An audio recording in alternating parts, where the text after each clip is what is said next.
لا حول ولا قوة إلا بالله العلي العظيم. أعوذ بالله من شر الشيطان اللعين الرجيم. بسم الله الرحمن الرحيم.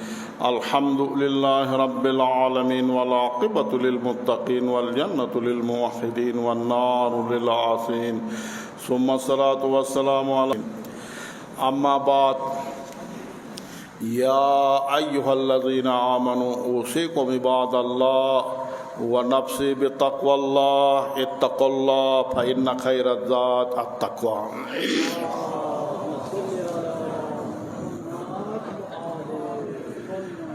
میرے محترم مومنین، بار دیگر سب سے پہلے اپنے آپ سے، پھر آپ بہترین متقی پرہیزگار مومنین سے تقوی الہی کی سفارش و گزارش کی جاتی ہے. ہمیشہ زندگی کے ہر پہلو میں اللہ کی تقوی کو اختیار کیجیے، اور یہی تقوی الہی بہترین توشہ آخرت ہے. میرے محترم مومنین، ارشاد خداوندی ہے واتقوا اللہ حق تقاتہ. واتقوا اللہ، اللہ کی تقوی کو اپناؤ، حق تقاتہ، جس طرح اللہ کی تقوی اپنانے کا حق ہے، یعنی واقعی حقیقی تقوی کو اپناؤ. یہ ارشاد خداوندی ہے. واتقوا اللہ، اللہ کی تقوی کو اپناؤ، تقوی دار بن جاؤ. حق تقاتہ، جس طرح تقوی اپنانا چاہیے ایسا ہی تقوی اپناؤ. یہ ارشاد خداوندی. ظاہر ہے تقوی کی اس سے قبل بھی کئی دفعہ آپ کی خدمت میں عرض کیا گیا ہے. تقوی کا کلی معنی یہ ہے کہ محرمات سے اپنے آپ کو بچانا، واجبات کو، فرائض کو انجام دینا، یہ تقوی ہے. اور اسلام کا بنیاد 5 چیزوں کے اوپر رکھا گیا ہے، اور یہ 5 چیزیں تقوی کا بنیاد ہے، اسلام کا بنیاد ہے. کون سی چیز ہے؟ بنی الاسلام علی 5. اسلام کا بنیاد رکھا گیا ہے 5 چیزوں کے اوپر.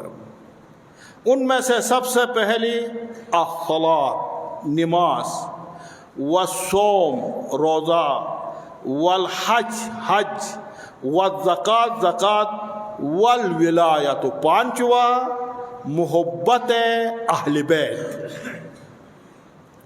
لیکن ابتدائی اسلام میں، صدر اسلام میں یہ 5 چیزیں نہیں تھی. لوگوں سے تقوی کی بنیاد یہ 5 چیزیں نہیں تھی، بلکہ صدر اسلام میں کیا تھا؟ یہی جملہ تھا، قولوا لا الہ الا اللہ تفلحون. تم کہو لا الہ الا اللہ کہو، تفلحون، تم فلاح پاؤ گے، کامیاب ہو جاؤ گے، تم محبوب خدا ہو جاؤ گے، تم متقی ہو جاؤ گے، مستحق جنت ہو جائے. کون سا جملہ تھا؟ ایک جملہ تھا، لا الہ الا اللہ. یہ قرآن کی آیت ہے، قولوا لا الہ الا اللہ تفلحون. بس لا الہ الا اللہ پڑھا تو آپ کامیاب ہیں. یہ ابتدا میں یہی چیز تھا، کوئی اور قیود نہیں تھے. کیوں؟ اس لیے اس زمانے میں بت پرستی تھی، اور بت پرستی سے نکلنا بہت مشکل تھا. بتوں کو چھوڑ کر بتوں کو ٹھوکر مارنا، بتوں کو رون ڈالنا بہت مشکل تھا. اس لیے اسلام نے، خدا نے فرمایا، اے میرا حبیب ان سے کہو تم لوگوں نے بت کو چھوڑ کر اپنے رب کی طرف آ گیا لا الہ الا اللہ کا، تو آپ کامیاب ہیں. اس وقت بت پرستی سے نکلنا بہت مشکل تھا. ابھی ہم خوش ہیں, ہم بت پرست نہیں ہیں. لیکن ابھی ہمارے زمانے میں, اس زمانے میں صدر اسلام میں بت پرستی تھی. اب ہمارے دور میں, ہمارے زمانے میں نفس پرستی ہے, ذات پرستی ہے. اب اس نفس پرستی سے نکلنا, ذات پرستی سے نکلنا, اس بت پرستی سے نکلنے سے بھی زیادہ مشکل ہے.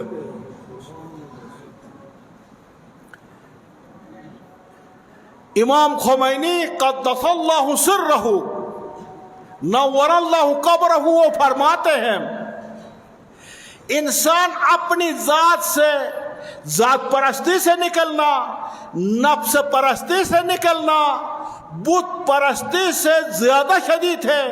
اور امام نے فرمایا ہے کہ بتوں کا باپ, سب بتوں سے بڑا بت انسان کا نفس پرستی ہے. سب بتوں کا باپ انسان کی ذات اور نفس پرستی ہے.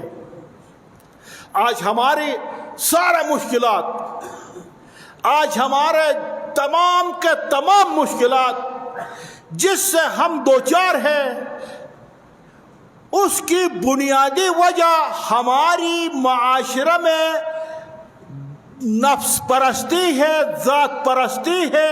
جس ذات پرستی سے ہم نہیں نکل سکتے اور نفس پرستی سے ہم نہیں نکل سکتے, جس کی وجہ سے ہمارا تمام سارا معاشرہ اس ذات پرستی کے دام میں پھنسا ہوا ہے, اس ذات پرستی نفس پرستی کے جال میں پھنسا ہوا ہے, اور ہم اس سے نکل نہیں سکتے. اگرچہ زبانن جو ہے ہماری باتیں اتنی میٹھی, اتنی دیندار, اتنے تقویدار اور اتنی جناب خدا پرستی کی باتیں ہوتی, لیکن اندر سے ہم سب کے سب جو ہے ذات پرست میں مبتلا ہے. اور یہ ذات پرستی بتوں سے بھی بدترین بت پرستی ہے. اور اب ان واجبات کے بجا آوری کے ساتھ ایک اور مسئلہ جو تقوی کا حصہ ہے, جس سے تقوی جو ہے اس کا علاوہ تقوی کامل نہیں ہو سکتا, وہ کیا ہے؟ اپنے بچوں کی صحیح تربیت دینا. یہ بھی تقوی کی علامت ہے, اس سے تکمیل تقوی ہو جاتا. اگر کوئی اپنے گھرانے میں, اپنے گھر میں اپنے بچوں کو صحیح تربیت نہ دے دے, اصلاح نہ کرے, تو یہ بھی تقوی کے منافات ہے. آپ جانتے ہیں قرآن کی آیت ہے, المال والبنون زینت الحیات الدنیا. مال اور بچے انسان کے زندگی کی زینت ہے, اس دنیاوی زندگی کے زینت ہے. اب یہ دنیا کی اپنی جگہ مال بھی زینت ہے, اولاد بھی زینت ہے. آج اس دنیا میں پورا معاشرہ مال و منال کے پیچھے پڑا ہے, اور اسی کو سب کچھ سمجھتا ہے, اسی کو اپنے لیے زینت بھی سمجھتا, اپنے لیے عزت بھی سمجھتا, اپنے لیے آبرو بھی, سب کچھ اسی کو سمجھتا ہے. المال والبنون زینت الحیات الدنیا, زندگی دنیا کے زینت ہے. لیکن اس کو تربیت کے ذریعے سے آخرت کے لیے بھی زینت بنانا, یہ مسئلہ مہم ہے. مال کو بھی آخرت کے لیے زینت بنانا, اولاد کو بھی آخرت کے لیے زینت بنانا, یہ مسئلہ مہم ہے. اگر آپ نے مال کمایا, آپ کے پاس ثروت ہے, آپ کے پاس دولت ہے, ظاہر زینت الحیات الدنیا ہے, لیکن اس کو اگر آپ نے فلاحی کاموں میں استعمال کیا, اچھے کاموں میں استعمال کیا, مسلمین کے مومنین کے مفاد میں استعمال کیا, معاشرہ کی اچھائی کے لیے, مضبوطی کے لیے استعمال کیا, یہ آپ کا مال زینت دنیا کے ساتھ ساتھ زینت آخرت بھی ہے.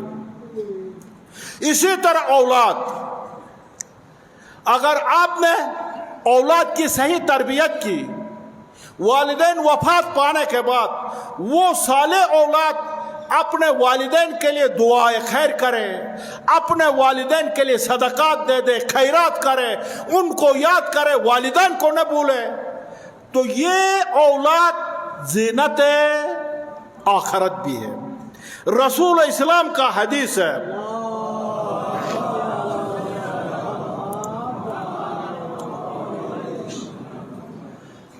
اولادنا اقبادنا، قبض سے اقباد جگر، اولادنا اقبادنا، اولاد انسان کے جگر ہوا کرتی ہے، ہماری اولاد ہمارے جگر ہے، اولادنا انسان کی اولاد، ہماری اولاد اقبادنا انسان کے جگر ہے۔ اس کے بعد رسول اسلام نے فرمایا صغراؤنا عمراؤنا، ہمارے چھوٹے چھوٹے بچے ہمارے حاکم ہے، ہمارے حکمران ہے۔ کیوں؟ اس لیے آپ جب گھر سے نکلتے تو ہر کوئی کسی کے گھر میں چھوٹا بچہ ہو تو وہ حکم دے دیتا ہے، میرے لیے آتے وقت فلانی چیز کو لے کر آ جاؤ، فلانی چیز کو لے کر آ جاؤ، فلانی چیز کو لے کر آ جاؤ۔ یہ کیا ہے؟ حاکم ہے۔ چھوٹے بچے صغراؤنا عمراؤنا، چھوٹے بچے ہمارے عامر ہیں، ہمارے حکمران ہیں، جاتے وقت بھی حکم دیتے، جب آپ واپس آتے اگر ان کی فرمائش آپ نے پورا نہیں کیا، کوئی چیز لے کر نہیں آیا، پھر بادشاہوں کی طرح حاکم کی طرح پوچھتے وہ چیز ہمارے لیے کیوں لے کر نہیں آیا، پھر تفتیش کرتے، پوچھتے۔ بس ہمارے چھوٹے بچے ہمارے حاکم ہیں۔ کبارنا آداؤنا، ہمارے بڑے بچے جب بچے بڑے ہو جاتے، آداؤنا وہ پھر ہمارے دشمن بن جاتے ہیں۔ بچے بڑے ہونے کے بعد دشمن بن جاتے۔ کیسے دشمن بن جاتے؟ جب بچہ بڑا ہو گیا، والدین سے کوئی مطالبہ کرے، کوئی چیز مانگے، اگر والدین اسے نہ دے دے تو وہ بچہ صحیح تربیت نہیں دیا ہو، یا اپنے آپ کو مار دے گا، یا اپنے آپ کے اوپر، چونکہ آپ نے اس کا مطالبہ پورا نہیں کیا، اپنے اوپر گولی چلائے گا، یا والدین کے اوپر گولی چلائے گا۔ آداؤنا، جب بڑے ہو جاتے تو دشمن ہو جاتے۔ یا بچے بیٹی بیٹا شادی کرنا چاہتے، آپ نے ان کی شادی نہیں کر دی، رکاوٹ پیدا کیا، مانے پیدا کیا، بیٹی کسی کے ساتھ بھاگ گئی، بیٹا نے کسی کی بیٹی کو لے کر بھاگ گئے۔ کبارنا آداؤنا، وہ ہمارے دشمن ہیں۔ اب ایک بیٹی بھاگ جائے تو انسان کی آبرو کا بھی دشمن، عزت کا بھی دشمن، خاندان کا بھی دشمن، اور اس نے اپنے وہ بچہ نے جو لے کر گیا ایک دشمنی پیدا کی، خاندان در خاندان۔ بس کبارنا آداؤنا، ہمارے بڑے بچے ہمارے دشمن ہیں۔ بس اس لیے گھریلو نظام میں تربیت ایسی ہونی چاہیے والدین کو، ہمارے مومنین کے مسلمین کے معاشرہ میں ایسا نظام قائم ہو، اپنے بچوں کو حق رائے دے دو، اپنے بیٹے کو حق رائے دے دو، اپنے بچی کو حق رائے دے دو، تاکہ کم سے کم اپنے شوہر کا خود انتخاب کر سکے، بیٹا جو ہے اپنی بیوی کا خود انتخاب کر سکے۔ اور ظاہر ہے اگر ہمارے ماحول گٹھن ہو، جس کے لیے آزادی نہ ہو، اس کے حق کے اظہار رائے نہ ہو، ظاہر ہے بچی بھاگ جائے گی۔ تو یہ ہماری نظام کی وجہ سے، ہماری تربیت کی وجہ سے یہ چیزیں ہیں۔ حالانکہ انسانی معاشرہ میں، مومنین کی معاشرہ میں اتنا ان کو آزادی دینا چاہیے کہ بچی جو ہے اپنے والدین سے اظہار رائے کر سکے، میں فلانی کو چاہتی ہوں، مجھے فلانی کے ساتھ میری شادی کر دے۔ جب چاہتے ہیں تو دے دو نا، شادی کر دو، کیوں مشکلات بناتا اپنے لیے؟ اچھا، بس کیا ہوا؟ یہ سارے کبارنا